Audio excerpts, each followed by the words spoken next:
Que a paz do Senhor esteja sobre sua vida. Hoje seguimos nosso estudo do livro do profeta Jeremias, chegando ao capítulo 24.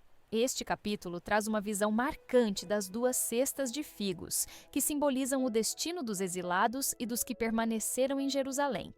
Por meio dessa visão, Deus ensina uma lição profunda sobre julgamento e restauração. Mesmo no cativeiro, aqueles que se voltam para o Senhor experimentam sua bondade, enquanto os que endurecem o coração enfrentam as consequências da sua rebeldia. É uma mensagem que nos desafia a confiar na disciplina divina como meio de purificação e esperança. Agora, convido você a acompanhar comigo a leitura do capítulo 24 do livro do profeta Jeremias. Fez-me o Senhor ver, e vi 2 cestos de figos postos diante do templo do Senhor, depois que Nabucodonosor, rei da Babilônia, levou em cativeiro a Jeconias, filho de Jeoaquim, rei de Judá, e os príncipes de Judá, e os carpinteiros, e os ferreiros de Jerusalém, e os trouxe à Babilônia. Um cesto tinha figos muito bons, como os figos temporãos, mas o outro cesto tinha figos muito maus, que não se podiam comer, de maus que eram. E disse-me o Senhor: Que vês tu, Jeremias?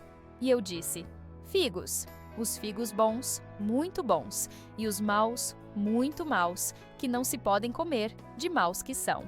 Então veio a mim a palavra do Senhor, dizendo: Assim diz o Senhor, o Deus de Israel: Como a estes bons figos, assim conhecerei aos de Judá, levados em cativeiro, e que eu enviei deste lugar para a terra dos caldeus, para seu bem.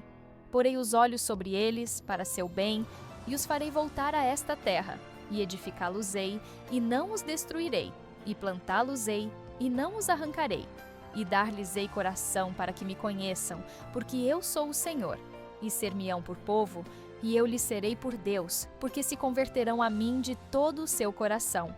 E como aos figos maus, que se não podem comer, de maus que são, porque assim diz o Senhor, assim entregarei Zedequias, rei de Judá, e os seus príncipes, e o resto de Jerusalém, tanto os que ficaram nesta terra, como os que habitaram na terra do Egito.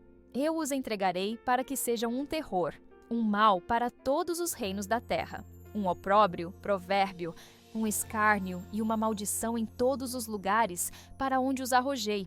E enviarei entre eles a espada, a fome e a peste, até que se consumam de sobre a terra que dei a eles e a seus pais. A visão começa com Jeremias, contemplando 2 cestas de figos colocadas diante do templo do Senhor, após Nabucodonosor, rei da Babilônia, ter levado cativos Jeconias, os príncipes de Judá, os artífices e os ferreiros para a Babilônia. Uma cesta estava cheia de figos muito bons, dignos de serem apreciados, enquanto a outra continha figos tão ruins que não podiam ser comidos. Esta imagem simples carrega uma mensagem profunda e direta sobre o destino do povo de Deus em meio à crise e ao juízo. Deus pergunta ao profeta: Que vês tu, Jeremias? E o profeta responde prontamente, descrevendo o contraste entre os figos bons e os ruins. Então o Senhor revela o significado. Os figos bons representam os exilados de Judá, aqueles que foram levados para a Babilônia. É surpreendente notar que, humanamente falando, esses cativos poderiam ser considerados os mais infelizes, pois foram arrancados de sua terra, humilhados e levados para uma nação estrangeira. Contudo, Deus os identifica como bons figos porque, através da disciplina, Ele estava operando algo maior em suas vidas. Deus declara: Como a estes bons figos, assim conhecerei para bem os transportados de Judá, que enviei deste lugar para a terra dos caldeus. Essa afirmação nos ensina que, embora o cativeiro fosse resultado do juízo divino, ele também era um meio pelo qual Deus purificaria e restauraria seu povo. O exílio não era o fim da história. Ao contrário, era parte do plano redentor de Deus para trazer arrependimento, quebrantamento e, finalmente, restauração. Essa verdade ecoa o princípio de Hebreus 12:6. Porque o Senhor corrige o que ama e açoita a qualquer que recebe por filho. A promessa divina aos exilados é extraordinária. Deus promete olhar atentamente para eles, edificá-los e não destruí-los, plantá-los e não arrancá-los. Ele diz ainda: E dar-lhes-ei um coração para que me conheçam, porque eu sou o Senhor. E ser-me-ão por povo, e eu lhes serei por Deus, porque se converterão a mim de todo o seu coração. Aqui está o objetivo final da disciplina divina: restaurar a comunhão entre Deus e seu povo de maneira profunda e verdadeira. Não se trata apenas de retorno físico à terra, mas, sobretudo, de um retorno espiritual ao Senhor, com um coração renovado e sincero. Essa primeira parte do capítulo nos ensina que, mesmo em tempos difíceis e dolorosos, Deus está trabalhando para o nosso bem maior. Sua disciplina não é rejeição, mas cuidado amoroso que visa nos transformar e restaurar nossa relação com Ele. Depois de apresentar a promessa para os exilados representados pelos figos bons, Deus volta sua atenção para os que ficaram em Jerusalém, descritos como os figos ruins, tão ruins que não podem ser comidos. Esses eram os líderes e o povo que permaneceram na terra após a primeira leva de cativos ser levada para a Babilônia, incluindo Zedequias, rei de Judá, seus oficiais e todos os sobreviventes que habitavam em Jerusalém e em Judá. À primeira vista, permanecer na terra parecia uma bênção, mas Deus revela que a realidade espiritual era oposta. O Senhor declara: assim entregarei Zedequias, rei de Judá, e os seus príncipes, e o resto de Jerusalém, e os que ficam nesta terra, e os que habitam na terra do Egito, como a estes figos ruins. Essa sentença mostra que a permanência física em Jerusalém não garantia proteção ou favor divino. Pelo contrário, esses remanescentes haviam endurecido seus corações e persistiam em sua idolatria e rebelião contra Deus, rejeitando repetidamente os avisos que lhes haviam sido dados por meio dos profetas. A disciplina divina para esses figos ruins seria severa. Deus diz que os tornaria um espetáculo horrível para todos os reinos da terra. Opróbrio e provérbio, motejo e maldição em todos os lugares para onde os tiver lançado. Essa descrição destaca não apenas o juízo imediato, mas também as consequências duradouras do pecado. O povo, que deveria ser luz para as nações, acabaria se tornando motivo de vergonha e escárnio, uma demonstração pública das consequências da desobediência. Além disso, o Senhor promete enviar a espada, a fome e a peste sobre eles, até que sejam exterminados da terra que ele lhes tinha dado. Essa parte do capítulo é dura e profundamente triste, pois revela como a paciência de Deus tem um limite quando o povo insiste em rejeitá-lo. A mensagem não deixa margem para dúvidas. A proteção divina não está ligada à localização ou status social, mas à disposição do coração em ouvir e obedecer ao Senhor. Este trecho nos lembra que não podemos nos apoiar apenas em aparências ou tradições religiosas. Estar em um lugar sagrado ou ter uma história espiritual rica não substitui a necessidade de arrependimento sincero e fidelidade contínua a Deus.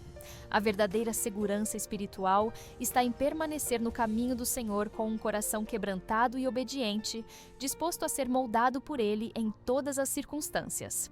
O contraste entre as duas cestas de figos revela não apenas o julgamento e a misericórdia de Deus, mas também a lógica divina, que muitas vezes desafia a lógica humana. Aqueles que estavam na Babilônia, distantes do templo e da sua terra natal, eram vistos como abandonados e castigados. No entanto, Deus os considerava como os bons figos, dignos de cuidado especial. Já os que permaneceram em Jerusalém, na aparência de segurança e continuidade religiosa, eram os verdadeiramente rejeitados. Isso revela um princípio espiritual fundamental. Deus não se impressiona com exterioridades, mas observa o coração e a disposição interior. Deus deixou claro que a purificação e restauração só seriam possíveis para aqueles que aceitassem a disciplina e se deixassem moldar por ela. Os cativos, mesmo sofrendo no exílio, estavam em um processo de lapidação que culminaria em um retorno espiritual e nacional.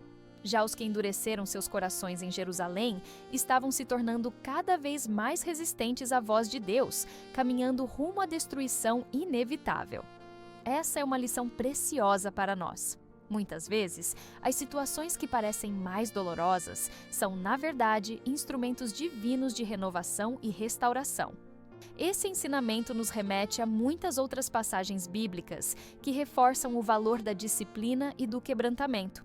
Por exemplo, no Salmo 119, 71 está escrito: foi-me bom ter sido afligido, para que aprendesse os teus estatutos. E em Romanos 8:28, Paulo nos lembra que todas as coisas contribuem juntamente para o bem daqueles que amam a Deus. Esses textos ecoam o princípio que vemos aqui em Jeremias. Deus usa todas as circunstâncias, até mesmo as mais difíceis, para cumprir seus planos de redenção. Outro ponto importante é a promessa de transformação interior. Deus afirma que dará ao seu povo um coração para conhecê-lo. Isso antecipa a nova aliança que seria estabelecida mais adiante, em que a lei de Deus seria escrita não em tábuas de pedra, mas nos corações. Esse aspecto é essencial, pois a verdadeira restauração não é apenas externa, mas envolve mudança profunda no interior do ser humano, tornando-o capaz de amar e servir a Deus de maneira genuína. Assim, essa parte do estudo nos desafia a olhar além das circunstâncias visíveis e confiar no agir soberano de Deus, sabendo que Ele sempre busca nossa restauração completa.